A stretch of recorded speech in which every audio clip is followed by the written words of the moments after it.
वैशाली यशवंत सोमणी. माझे मिस्टर यशवंत मोहिनीराज सोमणी. येते ना तुम्हाला ऐकणं? बोला ना. हां. ते मार्च महिन्यामध्ये आजारी पडले. त्यांचं ऑक्सिजन लेवल एकदम कमी झाली, 44वर गेली. दवाखान्यात नेऊपर्यंत 22वर गेली.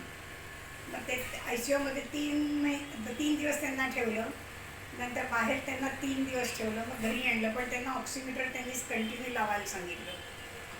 ऑक्सिजन कंटिन्यू लावायला सांगितलं. मग तिचं थोडे दिवस बरे होते. परत 1 मेला त्यांना खूप ताप आला, म्हणून मग परत दवाखान्यात ॲडमिट केलं. त्याच्यानंतर त्यांना घरी आणल्यानंतर ऑक्सिजन कंटिन्यू लावायला सुरुवात केली.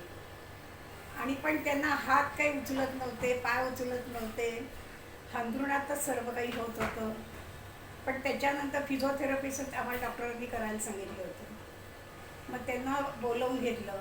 रोज ते त्यांचं ॲक्युप्रेशरनी फिजिओथेरपी करत होते. नाव सांगा त्यांचं. डॉक्टर संतोष आव्हाड यांना फिजिओथेरपिस्ट आहे ते आमच्याकडे येतात आता. तर 3 महिन्यामध्ये त्यांची झाली.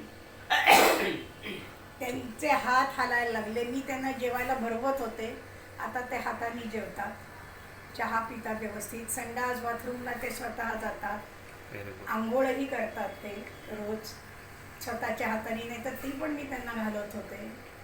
आता खूपच त्यांच्यामध्ये प्रगती झालेली आहे. आज आता 1 आठवडा झाला त्यांना खाली पायऱ्या उतरायला लावतात, ते पण ते व्यवस्थित उतरतात. आता चप्पल घालून उतरायला लावतात तरीसुद्धा ते व्यवस्थित उतरतात. पण हे सगळं फिजिओथेरपिस्टमुळे झालं असं मला तरी वाटतं. थँक्यू. काय म्हणताय पेशंट? हा, ठीक आहे. व्यवस्थित आहे?